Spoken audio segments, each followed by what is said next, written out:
ಮಾಜಿ ಐಪಿಎಸ್ ಅಧಿಕಾರಿ ತಮಿಳುನಾಡು ಬಿಜೆಪಿ ಮಾಜಿ ರಾಜ್ಯಾಧ್ಯಕ್ಷ ಅಣ್ಣಾಮಲೈ ಕೆ ಅವರು ಕುಟುಂಬ ಸಮೇತರಾಗಿ ಕುಕ್ಕೆ ಶ್ರೀ ಸುಬ್ರಹ್ಮಣ್ಯ ಕ್ಷೇತ್ರಕ್ಕೆ ಭೇಟಿ ನೀಡಿದರು. ಕುಕ್ಕೆ ಶ್ರೀ ಸುಬ್ರಹ್ಮಣ್ಯ ದೇವಸ್ಥಾನಕ್ಕೆ ಭೇಟಿ ನೀಡಿದ ಅವರು ಸುಬ್ರಹ್ಮಣ್ಯ ದೇವರ ದರ್ಶನವನ್ನ ಪಡೆದು ಪ್ರಾರ್ಥನೆ ಸಲ್ಲಿಸಿ ಪ್ರಸಾದ ಸ್ವೀಕರಿಸಿದರು. ಬಳಿಕ ಸಂಪುಟ ಶ್ರೀ ನರಸಿಂಹಸ್ವಾಮಿ ಸುಬ್ರಹ್ಮಣ್ಯ ಮಠಕ್ಕೆ ಭೇಟಿ ನೀಡಿ ಮಠದ ಶ್ರೀ ವಿದ್ಯಾಪ್ರಸನ್ನ ತೀರ್ಥ ಸ್ವಾಮೀಜಿಯವರ ಆಶೀರ್ವಾದ ಪಡೆದು ಶ್ರೀಗಳು ಅಣ್ಣಾಮಲೈಯವರನ್ನ ಗೌರವಿಸಿ ಆಶೀರ್ವದಿಸಿದರು.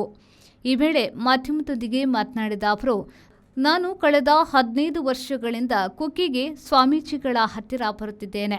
ಕ್ಷೇತ್ರದಲ್ಲಿ ಶ್ರೀದೇವರಲ್ಲಿ ಪ್ರಾರ್ಥನೆ ಸಲ್ಲಿಸಿದ್ದೇನೆ. ನಾಡಿನ ಕರ್ನಾಟಕ, ತಮಿಳುನಾಡು, ದೇಶದ ಜನತೆಗೆ ಒಳ್ಳೆಯದಾಗಲಿ ಎಂದು ಪ್ರಾರ್ಥನೆ ನೆರವೇರಿಸಿದ್ದೇನೆ ಎಂದರು. ರಾಜಕೀಯ ಬಗೆಗಿನ ಪ್ರಶ್ನೆಗೆ ಧಾರ್ಮಿಕ ಕ್ಷೇತ್ರದಲ್ಲಿ ರಾಜಕೀಯ ಮಾತು ಬೇಡ ಎಂದರು.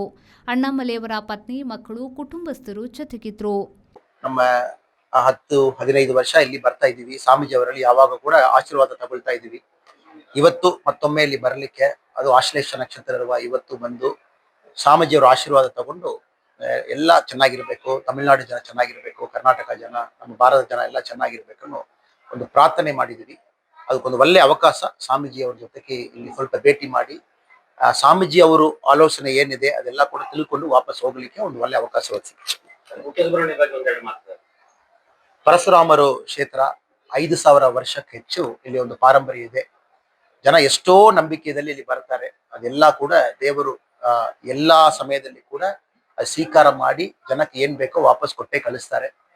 ನಾನು ಆಲ್ಮೋಸ್ಟ್ 15 ವರ್ಷ ಈ ಕ್ಷೇತ್ರಕ್ಕೆ ಬರ್ತಾ ಇದ್ದೀನಿ. ಒಂದೊಂದು ಸಾರಿ ಇಲ್ಲಿ ಬರುವಾಗ ಕೂಡ ದೇವರವರಲ್ಲಿ ನಾನು ಬೇಡಿಕೊಳ್ಳುವುದು ಎಲ್ಲರೂ ಚೆನ್ನಾಗಿರ್ಬೇಕು, ಈ ಲೋಕ ಚೆನ್ನಾಗಿರ್ಬೇಕು.